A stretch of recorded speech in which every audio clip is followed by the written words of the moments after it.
Cada boa noite, tá?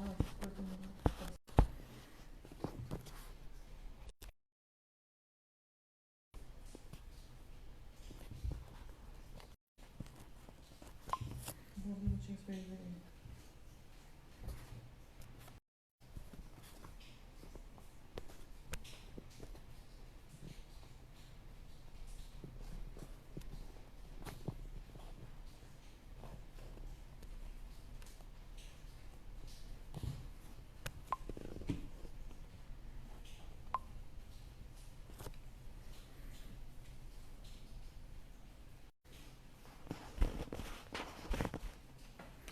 Boa noite, daqui a pouquinho nós estamos dando início à nossa meditação, à nossa reflexão desta noite. Vamos estar aguardando que todos possam estar se conectando.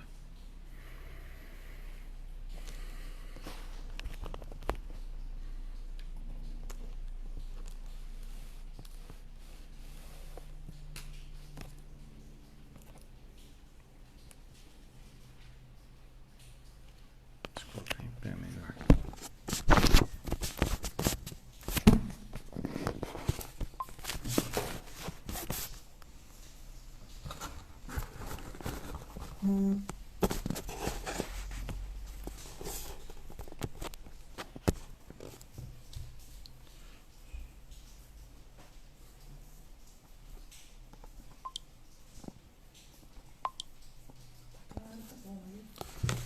Tá bom. Deixa ser.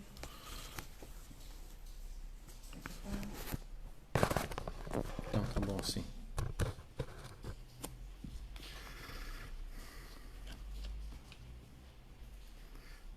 Amém. Walter, bem-vindo. Tati, boa noite, graça e paz. Vamos entrando.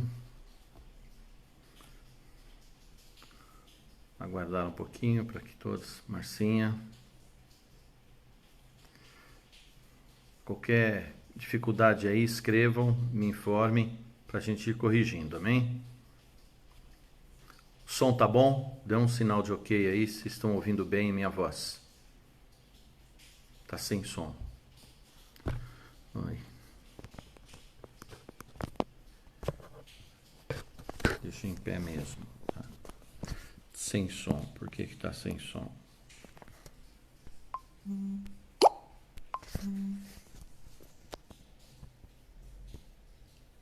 Tá sem som, né? Espera aí, vamos tentar arrumar.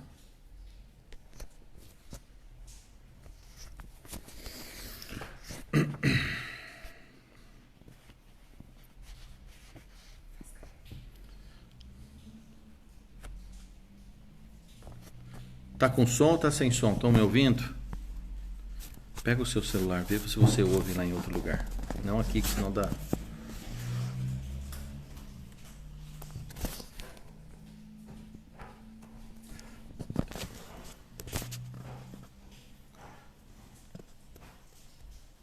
Ah, ok, Tati, obrigado. Que falaram que estava sem som. Então tá ok, obrigado. Tô tentando apoiar aqui o melhor jeito. O Walter sugeriu de manter em pé. Deixa eu achar uma base aqui para pôr. Espera um pouquinho só.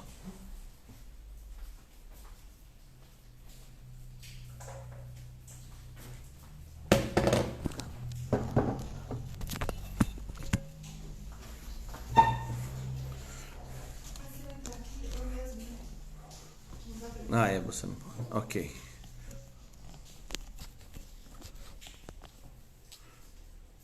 Tem sempre essa, fica deitado. Ok. Senão você fica deitado. Tem que ser em pé, isso. Ok. Estão me vendo bem? Tá tranquilo? Não, tá ok. Tá. Márcia Freitas. Deixa em pé, tá em pé. Tá em pé agora, ok? Com som, tá? Joia, Márcia. Perfeito. Aquela luz tem que apagar. Isso que eu te perguntei. Tô apagando uma luz ali que tá deixando claridade aqui. Pronto.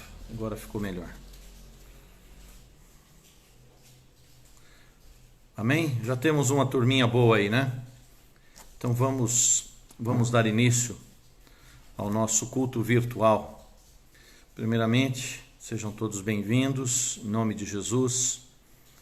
Igreja é o local onde o povo de Deus congrega, se reúne.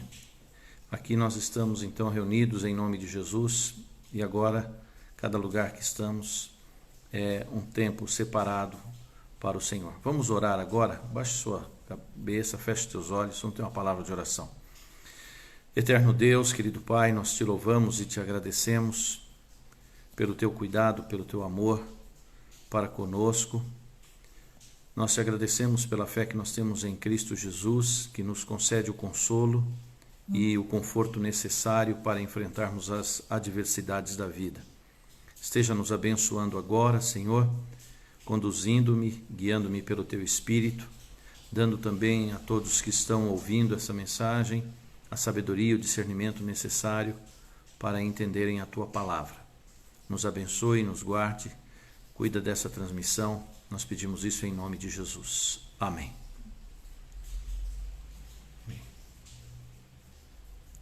A imagem está deitada. Márcia, eu coloquei em pé meu vídeo agora. Dá uma confirmada aí. Vira a câmera, pastor. Como é que eu vou virar a câmera? Você vai virar e ficar deitado. Se eu virar, vai ficar deitado.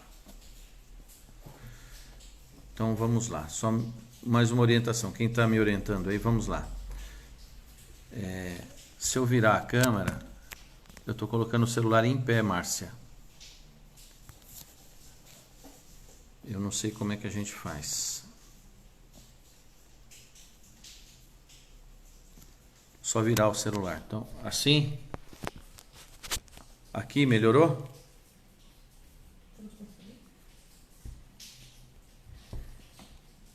E agora?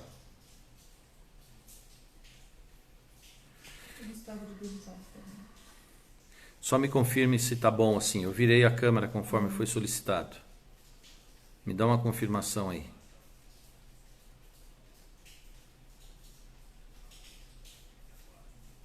Deixa na horizontal. Imagem deitada. Assim agora? Está cada um me dizendo uma coisa. Um fala virem o celular. Deitou do outro lado. Então como é que a gente pode fazer? Isso. Assim? Isso.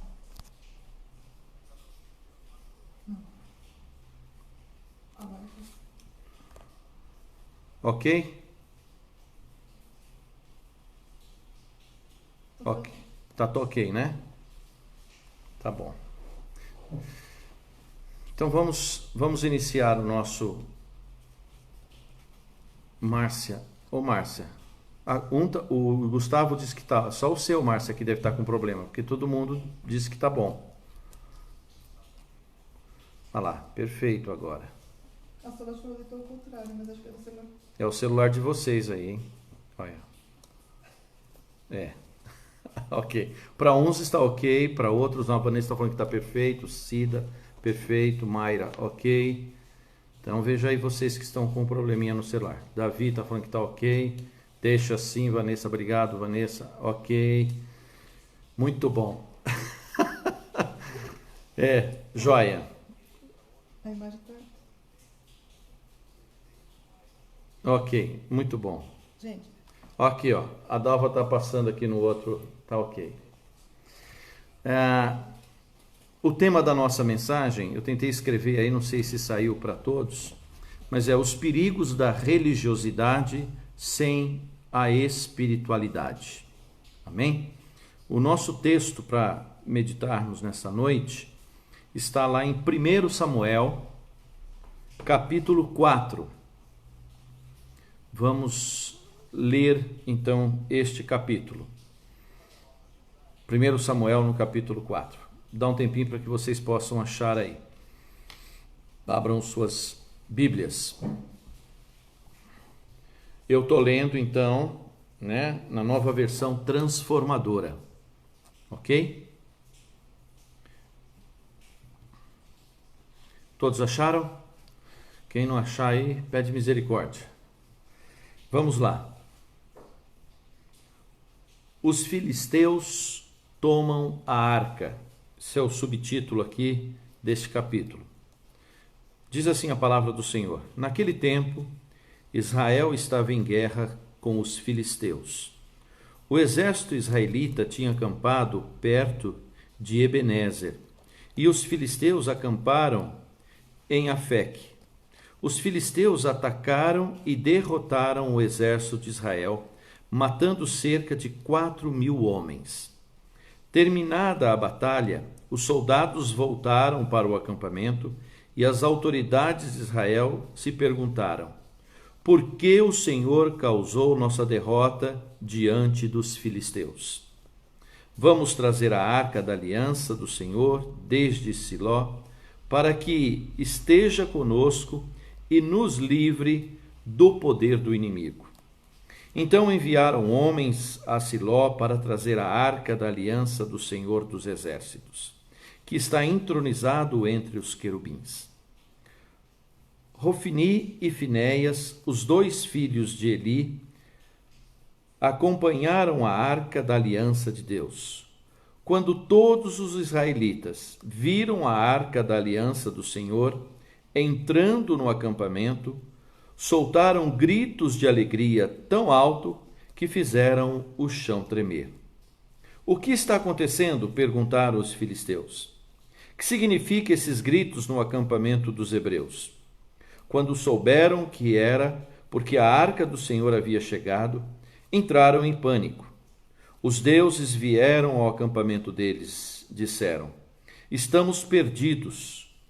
Nunca enfrentamos uma coisa assim antes.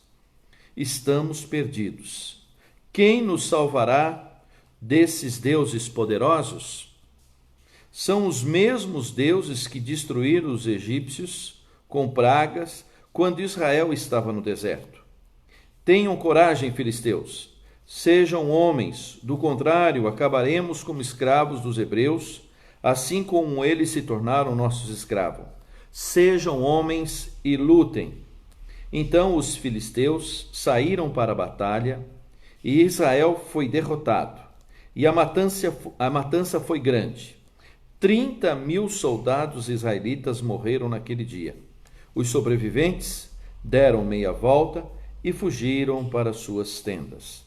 A arca de Deus foi tomada e Hofni e Finéias, os 2 filhos de Eli, foram mortos. Amém? Então esse é o texto. Nós vamos estar dando uma meditação, uma reflexão sobre esse assunto aí. Vamos meditar nesse texto. Essa história, ela acontece no momento em que a nação de Israel está longe do Senhor. O pano de fundo é esse. Estavam vivendo em pecado. Não serviam ao Senhor de todo o coração. E quem eram os filisteus? Os filisteus, eles eram conhecidos como um povo do mar, né? Eles migraram das ilhas de Creta e tantas outras na região e foram pro litoral do mar Egeu, né, ali no Mediterrâneo. E eles se estabeleceram ali naquelas planícies costeiras da Palestina. Era uma região conhecida como Filícia, tá? Eles eram uma nação de guerreiros, tá? Era uma nação poderosa. E durante muitos anos, eles foram uma ameaça muito grande à nação de Israel. Tanto nos dias de Sansão, quanto de Samuel, depois de Saul e Davi. Tá? Todos eles tiveram grandes dificuldades com os filisteus. Então eles eram uma nação militarizada, poderosa, e estavam oprimindo e escravizando Israel. Tá? Aqui nós vemos o relato de que numa primeira batalha todos os soldados ali caíram, morreram naquele momento. aqui fala de quantos soldados? 4.000 num primeiro momento. 4.000 homens foram derrotados nessa batalha aqui. Depois, diz que eles ficaram perguntando, e com a pergunta que fizeram, por que o Senhor causou nossa derrota diante dos filisteus? E essa é a pergunta que às vezes a gente faz, né? Por que, Senhor, eu estou passando por isso? Por que essas coisas estão acontecendo com o povo de Deus? Né? As pessoas às vezes acham que por estarem frequentando a igreja ou fazendo qualquer ritual religioso, isso os protege das solicitudes da vida e até das consequências dos seus erros. Mas nós vamos ver nesse texto que as coisas não são exatamente dessa forma. Não foi assim que aconteceu com Israel, e o que está registrado na Bíblia sempre está, como Paulo fala, para nós tirarmos lições.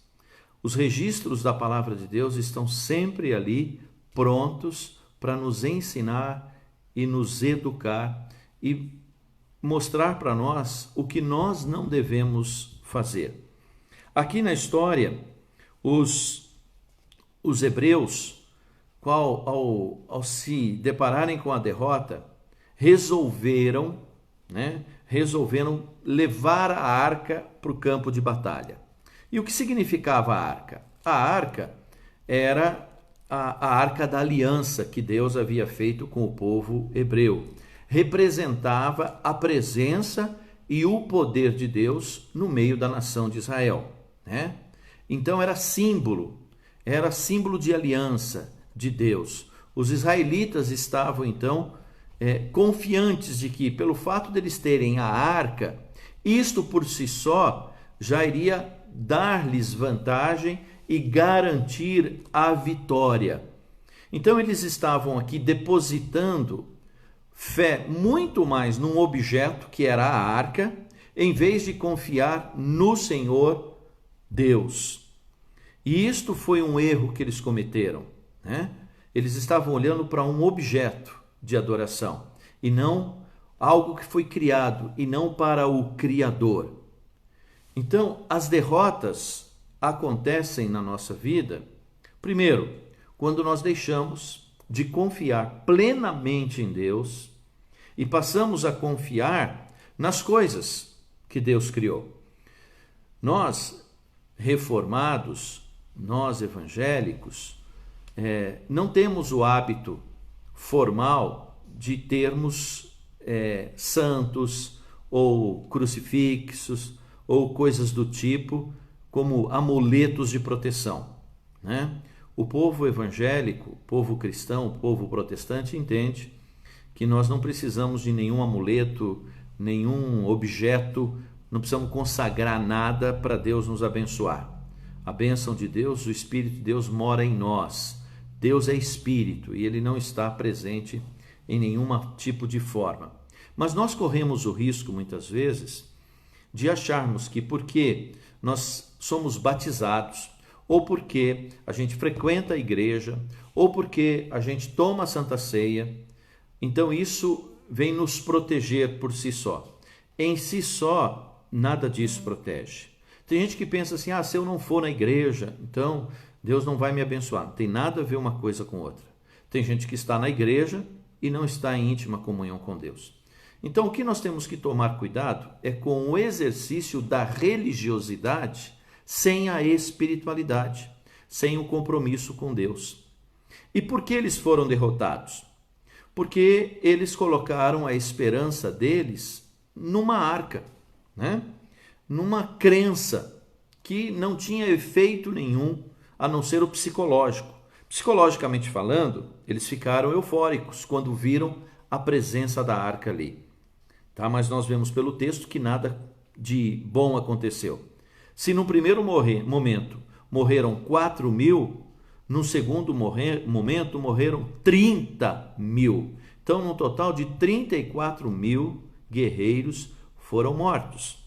E o texto nos fala que quando eles resolveram trazer a arca, interessante, né? No versículo 4, diz que quem estava conduzindo a arca, quem estava caminhando junto com a arca, eram os filhos de Eli, né? Hófni e Finéias. Agora, quem eram esses indivíduos? Teoricamente, eles eram sacerdotes, eles tinham um título.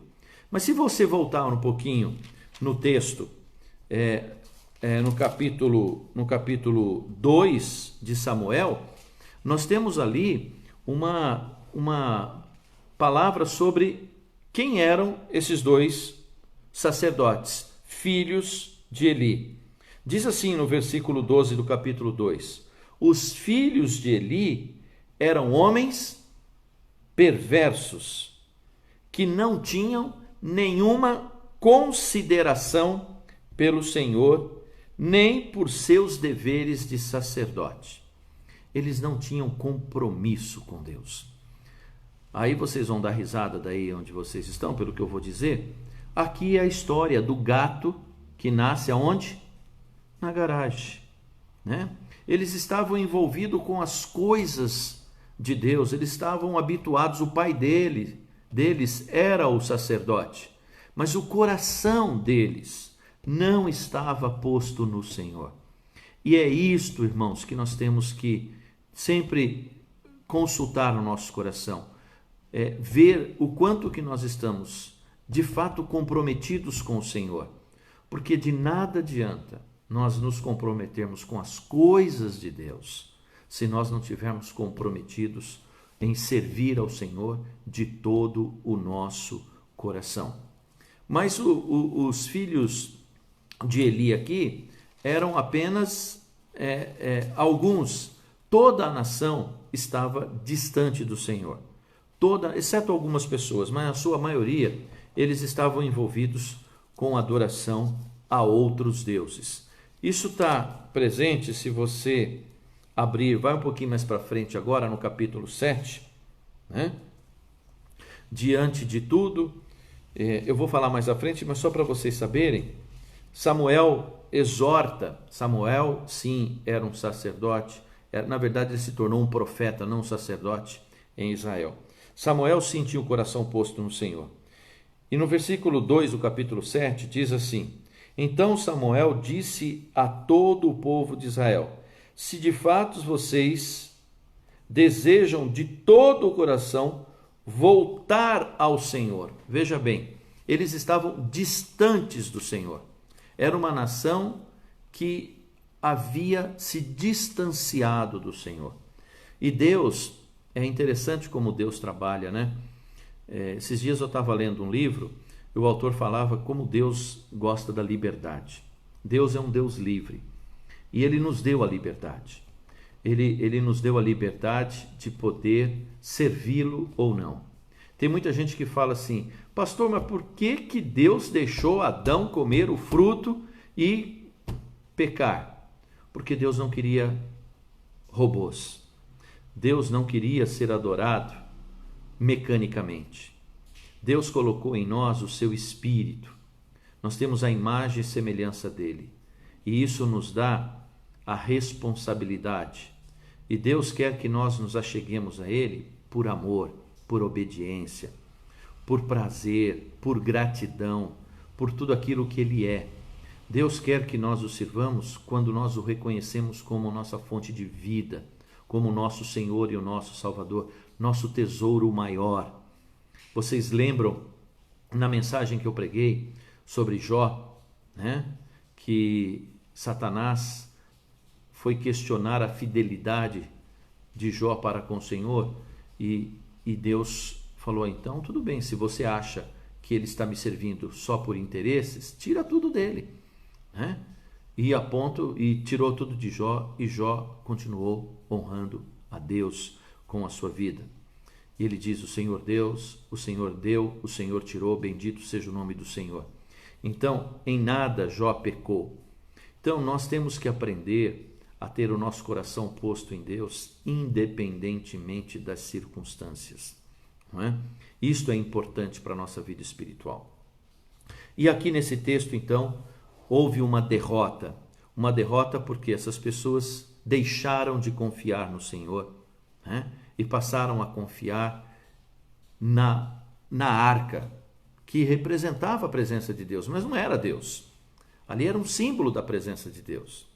Então, qualquer coisa que nos controle, que toma o lugar na nossa vida, que deveria ser de Deus, impede que a bênção de Deus chegue até nós. Tem um texto na palavra de Deus, que eu não me recordo agora, acho que é em Isaías, que fala assim: as nossas iniquidades fazem separação entre nós e o nosso Deus, e impede que Ele nos ouça. Deus quer filhos, Deus quer homens e mulheres que livremente se propõem a adorá-lo e a servi-lo. Segunda coisa, né? Por que a derrota começa a acontecer? Tá? Quando as pessoas tratam de uma forma leviana as orientações do Senhor. Aqui no caso, eles não observaram. Ninguém disse, não está escrito em lugar nenhum, que eles deveriam tirar a arca do lugar que estava para levar para um campo de batalha.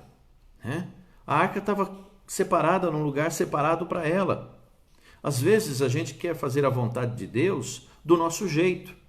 Lembrem-se da história de Saul, que a ordem era, Samuel falou para ele: olha, você não pode sacrificar nada. E ele foi lá e fez uma média e derrotou um exército inimigo e pegou os despojos e os animais e fez um sacrifício ao Senhor. E Samuel fala para Saul o seguinte: melhor é obedecer do que sacrificar. Deus quer obediência, né? E aqui não havia compromisso. Os filhos de Eli, que eram os sacerdotes que deveriam orientar o povo, entrou na bagunça. Ainda foram lá achando, né? Foram conduzindo a arca. Muitas vezes a gente está achando que está fazendo a vontade de Deus ou fazendo algo para Deus, e na verdade a gente está desobedecendo ao Senhor. Então, antes de qualquer ação em nome do Senhor, nós devemos analisar se essas ações estão de acordo com a palavra de Deus. Lembrando sempre, irmãos, nos dias de hoje a apostasia é muito grande. Por isso, como crentes, como servos do Senhor, nós devemos sempre estar em contato com a palavra de Deus, porque ela é a nossa regra de fé e prática. É ela que nos orienta, é por ela que nós definimos nossas ações, nossos compromissos.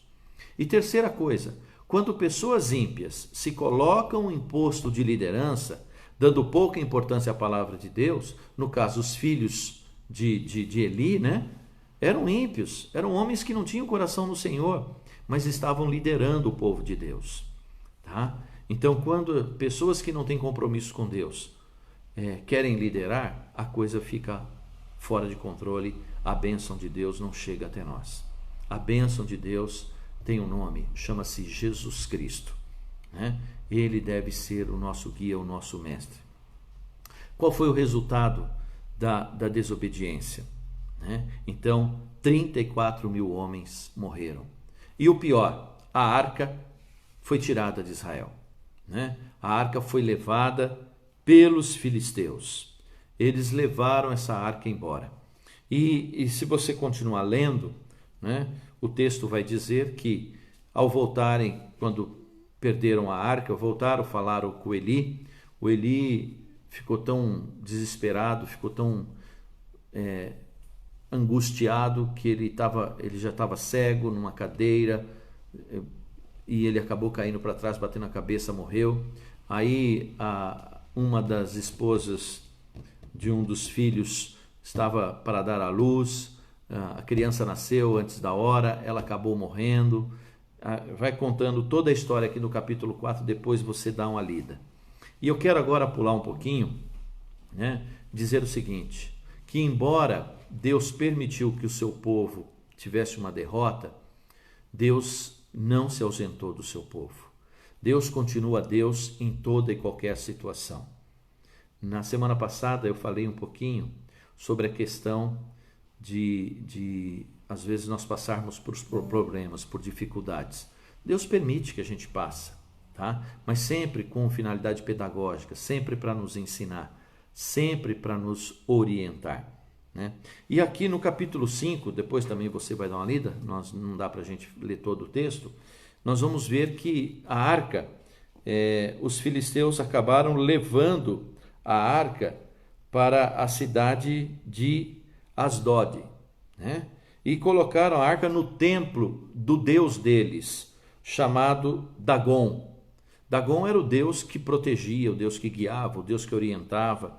Depois, se você quiser estudar mais sobre essa divindade, vai no YouTube, no YouTube não, vai no Google lá e dá uma pesquisada, tem muitas coisas ali que você vai entender. Era um deus poderoso, era um deus de guerra.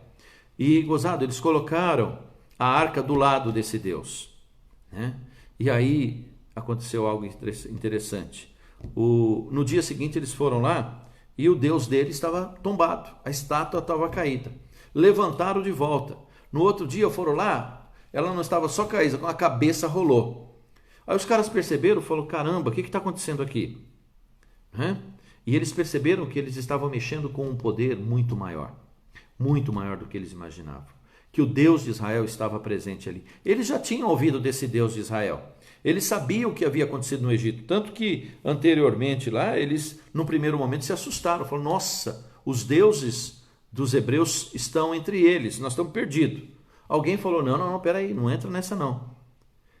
Mas quando eles entraram na presença de Deus, né, e de uma forma errada, tentaram manipular, viram que não existia outro Deus a não ser o Deus de Israel. E o que aconteceu? A arca teve que ser devolvida, porque começou a acontecer mortes naquela região, né? Na cidade em que a arca estava dos filisteus, as pessoas morriam e ninguém queria. Chegou um ponto que os líderes deles, os profetas deles, falaram, devolve esse negócio aí, devolve essa arca lá para Israel, para que a gente não seja amaldiçoado. E além de devolver, ofereçam alguns presentes, né, para que eles possam, para que a gente mostre arrependimento, né? Arrependimento, isso está no capítulo 6. E é interessante que eles então devolveram a arca, né? E aqui tem toda a história no capítulo 6 dessa arca voltando, tá? E essa arca então volta para Jerusalém. E aí no capítulo 7, versículo 1, eu quero continuar a leitura para a gente ir fechando. Então a arca aqui já voltou para Israel, tá? Então os homens de Kiriat Jearim foram buscar a arca do Senhor. Eles a levaram até a casa de Abinadab, numa colina, e consagraram seu filho Eleazar para tomar conta da arca do Senhor. A arca permaneceu em Kiriat Jearim por muito tempo, 20 anos no total. Durante esse período, todo Israel lamentava à espera de alguma ação do Senhor. E agora o verso 3. Então Samuel disse ao povo aquilo que eu li antes, a todo o povo de Israel: se de fato vocês desejam de todo o coração voltar ao Senhor, e aqui ele vai falar o que eles precisavam fazer. Primeira coisa, livrem-se dos seus deuses estrangeiros e de suas imagens de Astarote. Então, primeira coisa, quando a gente aceita Jesus, quando a gente se converte, quando a gente reconhece Deus como Senhor da nossa vida, nós precisamos nos livrar de tudo aquilo que fazia parte da nossa velha vida. Os hábitos, os vícios. Por isso que nós, como crentes, somos ensinados a abandonarmos alguns hábitos. Então, algumas coisas que fazíamos antes da conversão não devem mais fazer parte da nossa vida. Deus não pode coabitar com o pecado e com a santidade ao mesmo tempo, tá? A Bíblia fala para nós nos despirmos do velho homem, com seus hábitos, com seus valores, com seus princípios, e que nós devemos nos revestir do novo homem. Então, isto é ser nova criatura, é andar, como o Novo Testamento vai nos dizer, em novidade de vida. Então, não adianta nada nós buscarmos a Deus vivendo dentro dos padrões da vida que tínhamos antes de conhecer a Deus. Então, lembrem-se daquela mensagem que ouvimos, que nós devemos desenvolver a nossa salvação, né? Então, nos despindo paulatinamente do nosso velho homem. Então, do que eu preciso me livrar? Então, como é que está a sua vida, meu querido? O que está impedindo a bênção de Deus sobre você, se é que tem alguma coisa impedindo? Do que eu preciso me livrar? Fale com Deus. Acho que terminando essa mensagem, hoje à noite, antes de você dormir, pare e pensa, tem alguma coisa na minha vida que eu preciso me livrar? São hábitos que eu sei que são pecaminosos? São hábitos que eu sei que fazem parte da minha velha vida, que eu ainda não consegui me libertar totalmente? Do que eu preciso me libertar? Né?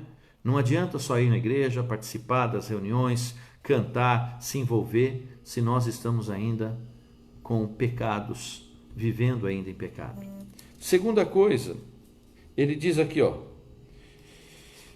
vai lá, voltem o coração para o Senhor. Segundo aspecto é voltar-se para Deus, reconhecê-lo, adorá-lo. Deus quer o nosso coração. Filho meu, dá-me o seu coração. Volte o seu coração, né, para o Senhor. O coração é a fonte de vida. Consagre sua vida a Deus, né? É isso que Samuel estava dizendo.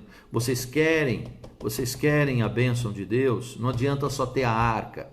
A arca voltou, mas isso não significa nada se o coração de vocês não estiverem comprometidos e consagrados ao Senhor. E eu pergunto para mim e para você, nosso coração está posto no Senhor? Nós estamos buscando o Senhor em primeiro lugar em nossas vidas? E último aspecto, Samuel fala, e obedeçam somente a Ele. Obedeçam somente a Ele, né? Então, quando nós nos propomos a darmos esses três passos, nos livrar de pecados, de hábitos que nós carregamos da nossa velha vida, quando nós voltamos o nosso coração para servir somente a Deus e nos propomos a obedecer ao Senhor, tá? É obedecer, segui-lo, se comprometer com Ele, fazer da palavra de Deus nossa regra de fé e prática, viver de acordo com os princípios de Deus. Então, Ele livrará da mão dos filisteus. Quando nós obedecemos a Deus, nós somos libertos, né? Satanás não tem mais autoridade sobre nossa vida. Então, a mão do filisteu aqui pode ser qualquer outro problema. O Senhor é aquele que nos protege, nos guia. E o que aconteceu? Olha o que diz o versículo 4. Assim, os israelitas se desfizeram de suas imagens de Baal e de Astarote e serviram somente ao Senhor. E aí no verso 5 diz assim, então Samuel lhes disse, reúnam todo Israel em Mispa, e eu orarei ao Senhor por vocês. Eles se reuniram em Mispa e tiraram água do poço e a derramaram diante do Senhor. Também jejuaram o dia todo e confessaram que haviam pecado contra o Senhor. Haviam pecado contra o Senhor. É assim que Deus opera no meio do seu povo. E aí diz o seguinte, no verso 7. Quando os governantes filisteus ouviram que os israelitas haviam se reunido em Mispa, mobilizaram seu exército e avançaram. Ao saber que os filisteus se aproximavam, os israelitas ficaram muito assustados. Não pare de clamar ao Senhor nosso Deus, para que Ele nos salve dos filisteus, imploravam a Samuel. Então Samuel escolheu um cordeiro que ainda mamava e o ofereceu ao Senhor como holocausto. Suplicou ao Senhor em favor de Israel e o Senhor os atendeu. Para Deus ouvir nossa oração, Deus quer que nós sejamos um povo consagrado a Ele. Deus responde à oração de homens e mulheres que entregam seu coração a Ele, que o sirvam de verdade. Não é na aparência, não é a religiosidade, é o teu coração. Deus quer saber o que está no interior de cada um de nós e não na nossa aparência. E aqui a palavra de Deus vai nos dizendo que o Senhor então agiu e livrou Israel. Ebenezer, até aqui nos ajudou o Senhor, diz Samuel. Então a presença de Deus entre nós, né, é o segredo. A consagração das nossas vidas ao Senhor é o meio pelo qual o Senhor nos dá livramento, o Senhor nos dá vitória. Uma vida religiosa sem compromisso com Deus de nada adianta. É uma ilusão. Que eu e você possamos viver a nossa vida como servos, como filhos e filhas do Senhor, consagrando a Ele todo o nosso ser. Filho meu, dá-me o teu coração. Amém? Que Deus possa abençoá-los em nome de Cristo Jesus. Vamos ter uma palavra de oração agora, agradecer ao Senhor e pedir que Ele nos oriente e nos guie a cada momento da nossa vida. Feche os olhos, vamos orar. Pai querido, mais uma vez nós te agradecemos, porque a Tua palavra nos exorta, a Tua palavra nos orienta, a Tua palavra nos adverte, Tua palavra, Senhor, nos mostra o caminho de uma vida abençoada e o caminho de uma vida de maldição e sofrimento. Quando nós, Senhor, andamos longe dos Teus caminhos, a probabilidade de sofrermos é muito grande.